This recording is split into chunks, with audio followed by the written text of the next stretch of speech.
Ibalik nyo yung pera na nawala. Patulong kayo sa mga insurance companies na nag-post ng mga bonds para hindi kayo masyadong masaktan. Kung matutukoy pa ninyo kung sino-sino yung mga yan, sa tulong ng Insurance Commission. Mga in-invite natin na mga contractors belonging to the initial 15. Yung iba nga po ngayon, hanggang ngayon ay nagmamatigas pa na ayaw pumunta rito. Para po maipakita namin ang kaseryosohan ng pagdinig na ito. Gusto nga namin i-accommodate kayo para sa ganon, matukoy natin talaga kung sino talaga ang mas malaki ang pananagutan sa napakalaking pinsala na nagawa ng pagbaha sa ating bansa sapagkat hindi naman talaga nagawa ang mga projects ang ayon sa dapat magyari. Yung mga projects dapat ma-protectionan ng communities, ngunit ang nangyari, kabaligtaran. Kanina po, binabanggit ko na marami na kaming kinausap na mga ehensya ng ating pamahalaan. Yung AMLAC po nakahanda sangayon sa due process na hinihingi na ngayon ay kanilang pinatutupad na, kayo po'y kanilang tinutugay-gayan na mapipris po ang inyong mga assets. Nag-call na rin po kami ng outlook sa immigration. Sa mga kapatid, lahat po ng maahensang dapat nakausapin nandyan na. Ang pick-up, nakahanda po kayong iparibok lahat ang mga lisensya sa sandaling mapatunayan natin.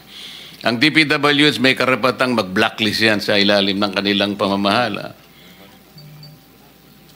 Pwede po namin sigurong sabihin na makipagtulungan na kayo. Sa tingin namin, kayo naman ang hindi most guilty. So siguro pwede nating pag-usapan na sa ngayon, iniisip namin, baka para lang maingganyo kayo makipag-cooperate. Sabihin na natin, wala munang criminal prosecution. Kasi po, plunder lahat ang lalabas nito. Bilyon-bilyong piso po ito. Kaya kung sakali po na kayo ay ma-prosecute, puro plunder po ito. Alam namin na mabigat ito. Inaasahan nyo ba na kayo lang ang magdudusa dito? Na kung magturo kayo halimbawa ng mas may malalaking pananagutan dito, sino sa DPWH ang may kagagawa nito? Ituro po ninyo. Sino po sa mga funders, sino po mga politiko na may kagagawa nito? Ituro po ninyo. Kayo ang magiging liability nyo lang, siguro civil damages. Kung papayag kayo, you indemnify the government. Ibalik nyo yung pera na nawala. Patulong kayo sa mga insurance companies na nag-post ng mga bonds para hindi kayo masyadong masaktan. Kung matutukoy pa ninyo kung sino-sino yung mga yan, sa tulong ng Insurance Commission. Ibig ko sabihin, para hindi kayo ang magigitin lang ng leeg, magturo na kayo.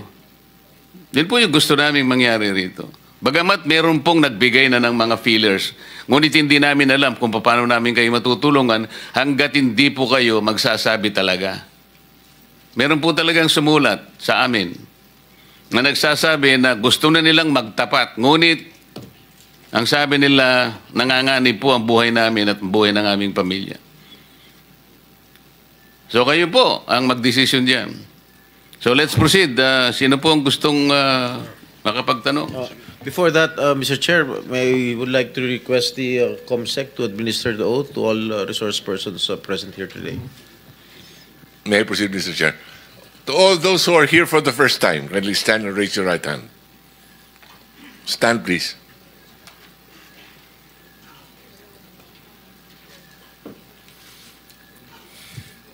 Do you swear or affirm to tell the truth, the whole truth, and nothing but the truth in this proceeding? Thank you. For the record, everyone said yes, Your Honor.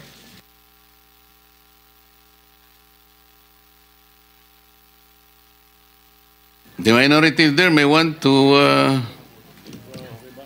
ikaw muna. With the permission of the chairman and, of course, our President Pro Tem, I'm very much concerned about the legislation that we can come up here, Your Honor, Mr. Chairman. There has been a brewing controversy, not only with the DPWH, but also with the attached agency under the DTI, particularly PICAB, which was created by Republic Act 4566 in 1965.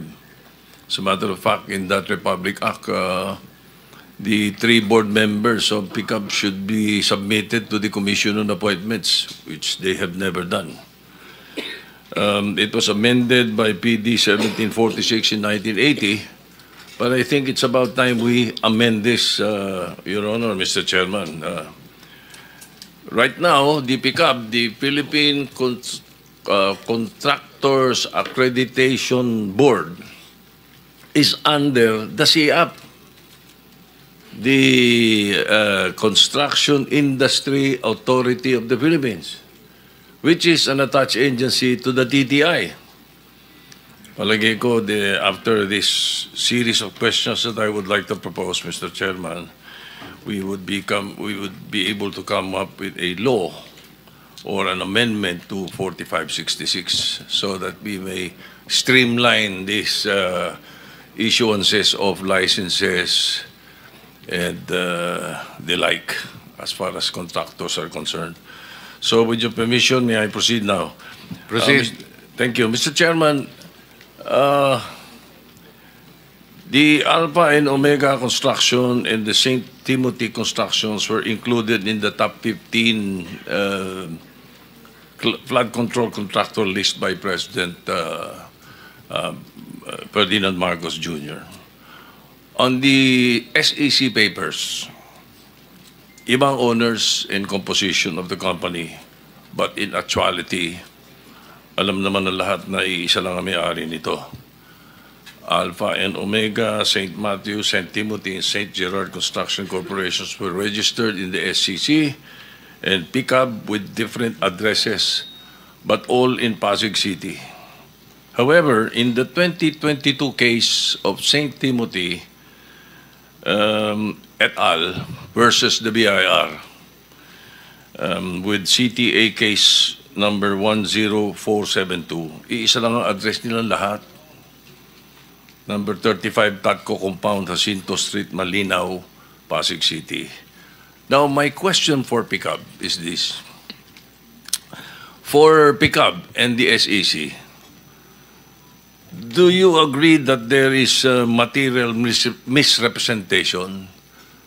Saan sila hahabulin ko iba-ibang ginagamit na address? Mr. Chair, may I request my Executive Director to answer? Attorney.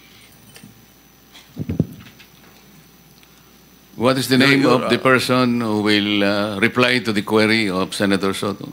Your Honor.